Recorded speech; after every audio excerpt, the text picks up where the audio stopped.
사람마다 얼굴과 성격이 다르듯 노화의 속도나 정도는 천차만별로 나타난다. 이는 몸속에 가진 각자의 노화 시계의 속도 때문인데 이 속도는 지금의 생활 요인이 모여 결정된다.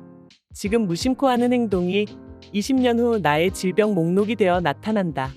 80세에 40대의 몸으로 사느냐, 침대에 누워 생활하느냐는 현재의 나에게 달렸다. 안녕하세요. 더스틴TV입니다. 오늘은 노화와 관련된 책을 소개하려고 해요. 노화를 느리게 만들고 건강한 노년을 보내기 위한 방법을 삶의 여러 측면에서 살펴보는 기회를 가질 수 있는 책이에요. 이 책에서 말하는 생활 습관 개선을 실천하면 수명을 길게는 20년 가까이도 늘릴 수가 있는데 그 기간은 대부분 젊을 때와 다르지 않은 독립적인 삶으로 채워질 수 있다고 합니다. 도서명 느리게 나이 드는 습관, 저자 정의원, 출판사 한빛라이프, 전자책 발행일자는 2023년 12월 25일입니다. 저자는 현재 서울 아산병원 노년내과 임상조 교수로 재직 중입니다. 국내 몇 안 되는 노년내과 의사로 일하며 더 많은 사람에게 노인 건강 인식 개선, 노화 예방 등의 중요성을 알리기 위해 유퀴즈 온 더 블록, 세바시, 의학 채널 비욘디 등의 방송과 다수의 강연도 활발히 하고 있다고 해요. 그럼 이제 책 속으로 들어가 볼게요. 그래서 누가 노인인가? 생물학적으로 넓은 의미의 노인은 노쇠 지수 0.15 이상, 즉 노화에 따른 고장이 어느 정도 쌓여 신체 기능이 떨어져서 허리가 굽고 걷는 속도가 느려지는 등의 모습이 나타나는 시점으로부터 정의할 수 있다. 노쇠 지수 0.15의 수치는 건강 상태를 알 수 있는 요소 100개를 측정했을 때 15개가 고장난 상황이라는 의미이다. 기대 수명과 건강 수명이 크게 증가했음에도 사회적으로 노인의 기준은 여전히 65세이다. 기대 여명이 15년이 되는 시점을 노인으로 정하는 전향적 연령 기준을 적용하면 현재 야기되는 각종 문제나 오류를 해결할 수 있다. 생물학적, 의학적, 사회적 의미를 종합했을 때 2022년 우리나라의 노인 기준은 여성 73세, 남성 70세 정도이고 성별을 구분하지 않는다면 72세로 정할 수 있다. 그러나 숫자 나이보다 중요한 것은 노쇠의 정도이며 미래에는 개인의 내재 역량 정도가 경제적 부를 넘어서는 가치로 인정받을 가능성이 크다. 노쇠의 악순환 풀어주기. 노년내과 진료실에서는 이런 분들의 의학적 기능적인 문제들을 전체적으로 평가하는 일을 최우선으로 한다. 진료실에서 약사와 함께 시간 순으로 발생한 일들을 정리해보니 약의 개수가 부가적으로 처방한 식욕 촉진제, 항우울제, 수면제, 밤에 소변을 덜 만들어지게 만드는 약, 혈압약, 고지혈증약을 포함해 10개가 넘었다. 약만 먹어도 배가 부르겠다는 생각과 함께 지금이라도 약을 정리하러 오셔서 다행이라는 생각을 하며 검사를 처방하고 약을 걷어냈다. 인지와 균형에 영향을 주는 신경안정제는 줄이고 수면 유도 효과와 방광의 예민성을 낮추는 효과가 함께 있는 항우울제를 처방했다. 이렇게 하면 방광약도 개수를 줄여볼 수 있다. 금세 약의 개수가 절반쯤으로 줄었다. 노화 속도는 생활 습관에 달렸다. 노화와 관련해 2023년 초를 뜨겁게 달구었던 사람이 있다. 젊음을 얻기 위해 매년 $200만, 약 25억 원을 사용한다는 미국의 사업가 브라이언 존슨의 이야기다. 45세의 그는 의료진들의 감독 하에 소식, 고강도 운동, 규칙적 수면을 행하고 여러 보충제를 복용한다. 사업을 하며 큰 경제적 성공을 거두었지만 심한 정신적, 육체적 스트레스가 뒤따랐고 회사를 매각한 후 건강에 집착하기 시작했다고 한다. 그는 2년간의 노력 끝에 생물학적 노화 정도를 5.1년 개선하고 노화의 진행 속도 역시 24% 느리게 만들었다고 과시했다. 부유한 사업가가 막대한 비용을 건강에 쏟아붓는 모습을 본 사람들은 앞으로 빈부격차가 더 큰 건강 불평등을 만들 것이라고 우려했다.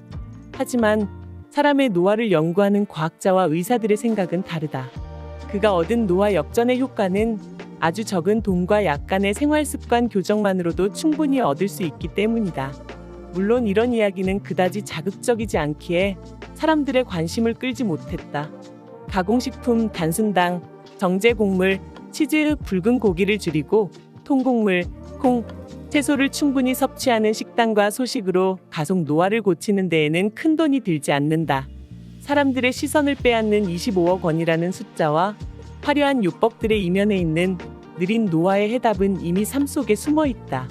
이 책의 나머지 부분에서는 우리 삶의 가속 노화를 고치고 생애 주기에 따라 생활의 요소를 조절해 노화 속도를 느리게 만들 뿐 아니라 내재 역량을 강화할 수 있는 구체적인 방법을 이야기한다.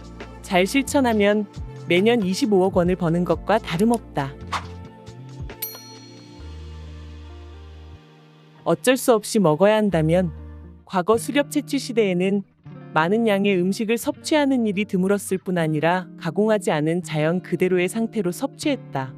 그러나 현재는 가장 싸고 빠르며 쉽게 구할 수 있는 음식이 대부분 정제 곡물, 흰빵, 국수, 라면, 흰쌀밥이라는 것이 문제다. 게다가 최근에는 음식들이 더 극단적으로 달아지고 있기까지 하다. 설탕을 넣어서 달아진 맛에 짠맛, 매운맛을 더한다. 그 매운맛을 가리기 위해 다시 설탕을 더한다. 단맛, 쓴맛, 신맛, 짠맛, 감칠맛을 모두 포화시킨 가공식품의 유혹이 가득한 세상이다. 그러나 인류의 몸은 마약과 같은 쾌감을 주는 이런 식품을 제대로 처리할 능력이 없다. 자연에서 섭취할 수 있는 곡물은 섬유질이 내용물을 붙잡고 있기 때문에 위장관에서 소화 흡수되어 혈당을 올리는 데 오랜 시간이 걸린다. 하지만 섬유질을 벗겨낸 정제 곡물은 위장에 들어가 곧바로 단순당으로 분리돼 흡수되어 버린다. 정제 곡물은 결국 단순당과 거의 비슷한 혈당 상승 패턴을 보인다. 그런데 외식에서는 어쩔 수 없이 단순당과 정제 곡물을 만나게 된다. 이런 상황이 온다면 다음을 활용해 보는 것도 방법이다. 첫째, 양을 절반으로 줄이기. 체중 또는 체지방을 줄여야 하는 상황에서 흰쌀밥을 어쩔 수 없이 먹어야 한다면 차라리 밥의 양을 절반 정도로 줄여본다. 오히려 혈당이 덜 오르면서 식후에 허기가 덜 느껴질 것이다. 둘째, 먹는 순서 바꾸기. 순서를 바꿔 혈당 상승을 느리게 만드는 방법이다. 흰쌀밥을 먹기 전에 채소를 먼저 먹는 방법인데 정제 곡물을 채소와 배합해서 복합 탄수화물처럼 만드는 것이다. 채소를 포함한 식이섬유, 고기, 생선 등 단백질, 탄수화물의 순서로 먹는 것이 혈당을 느리게 올린다. 장수식단, 한식. 사실 우리나라는 전 세계에서 장수하는 국가 중 하나다. WHO 계산 방식으로 건강수명을 계산하면 2019년 기준 데이터가 있는 나라 중 1등이 일본 74.1년, 2등이 싱가포르 73.6년, 그리고 3등이 대한민국 73.1년이다. 그런 의미에서 한식도 충분히 장수식단에 잠재력이 있다고 볼 수 있다. 하지만 요즘 한식은 당을 너무 많이 첨가하기도 하고 흰쌀밥이나 밀가루면 등 정제 곡물을 주로 먹는 것에는 문제가 있다. 밥을 할 때 렌틸콩, 귀리, 기장, 현미 등 잡곡을 많이 사용하면 당 지수를 낮출 수 있고 밥을 먹는 것만으로도 상당한 식물성 단백질을 얻을 수 있다. 이렇게 밥을 MIND 식사에 가깝게 수정하면 단백질 부족을 걱정하며 고기 반찬을 과도하게 찾지 않아도 된다.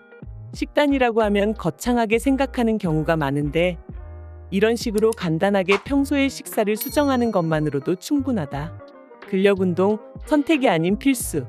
전신 근력운동은 앞서 설명한 동화 저항 현상이 생기지 않도록 해주며 만성질환을 개선하는 효과도 있다. 근력 운동을 하면 근육에서 뇌까지 연결된 신경 다발뿐 아니라 여러 가지 근육 생성 호르몬 마이오카인을 통해 온몸에 좋은 변화를 일으키는데 우울감과 만성 통증이 개선되고 인지 기능이 좋아지는 효과도 있다. 하지만 안타깝게도 우리나라에서는 아직 노년기 근력 운동에 대한 관심이 크지 않은 편이다. 실제 환자들을 만나보면 걷기 운동의 중요성은 알고 있지만 근력 운동은 어떻게 해야 할지 막막하게 생각하는 분이 많다. 근력 운동에 대한 인식에도 문제가 있다. 많은 사람이 근력 운동이라고 하면 젊고 우락부락한 사람들이 체육관에서 무거운 바벨을 들어 올리는 이미지를 떠올린다. 하지만 근력 운동은 누구나 집에서 아주 간단하고 기본적인 움직임부터 시작할 수 있다. 자신의 체중을 이용해 맨몸 운동을 할 수도 있고 가벼운 덤벨, 아령이나 고무밴드를 사용할 수도 있다. 근력 운동은 습관화가 중요하다. 일주일에 한두 시간 몰아서 하는 것보다 짧은 시간이라도 매일 하는 것이 운동의 습관화에 있어 더 효과적이다. 습관 회로가 자리 잡기 위해서는 첫 한 달 정도는 매일 실천하는 것이 좋다. 근력 운동의 효과가 생물학적으로 근육 합성에 강력하게 작용하는 기간은 운동 직후부터 2일 정도까지이지만 기능적인 운동 효과는 일주일까지도 유지될 수 있다. 따라서 전신의 근육 건강이 어느 정도 안정기에 도달하면 운동의 간격을 상당히 벌릴 수 있는 것이다. 이렇게 꾸준히 2에서 3개월간 코어 중심의 근력 운동을 하면 변화가 생기기 시작한다. 소화불량, 요실금, 변비, 위식도 역류처럼 약으로도 잘 치료되지 않는 증상이 큰 폭으로 좋아지는 경우가 많다. 오래 사는 것은 타고나는 것일까? 유전자가 건강 수명에 얼마나 기여하는지는 명확하게 정량화하기 어렵다. 하지만 일반적으로는 유전자가 건강 수명에 대한 변동의 약 20에서 30%를 차지하는 것으로 받아들여진다. 이는 쌍둥이 연구를 통해 사람에게서도 확인되는데, 같은 환경에서 성장한 일란성 쌍둥이 사이의 건강 상태와 수명의 유사성을 비교하는 방법을 통해서 유전자의 역할을 추정할 수 있다. 그렇다면 나머지 약 70에서 80%는 결국 환경적 요인과 우연의 몫이다. 정리하면 건강 수명에 있어 유전자보다는 이 책에서 이야기하는 노화를 느리게 만드는 전면적인 생활 습관의 몫이 상당히 크다는 말이다. 많은 부분이 운에 의해서 결정된다고 받아들여지는 악성 신생물인 암 발생 가능성도 역시 이 책에서 다루고 있는 생활 방식에 의해 큰 폭으로 낮아질 수 있음이 잘 연구되어 있다. 이상으로 느리게 나이 드는 습관의 일부를 읽어보았어요. 이 책은 노화를 늦추고 건강하게 나이 들기 위한 실질적인 조언과 전략을 담은 책이에요.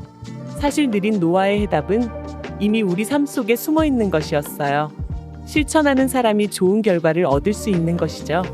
70세 이후에도 건강하게 독립적인 생활을 하고 싶은 분이라면 이 책을 여러 번 읽으면서 잘못된 식사법, 운동 방법을 개선해 나가야 할 듯해요. 여러분의 생각은 어떠신가요? 댓글에 여러분의 생각을 남겨주시면 많은 사람들에게 도움이 될 수 있어요. 다음에 다루었으면 하는 주제가 있으시면 자유롭게 댓글에 남겨주세요. 영상 제작 시 많은 참고가 될 수 있으니까요. 오늘도 건강하고 행복한 하루 되세요.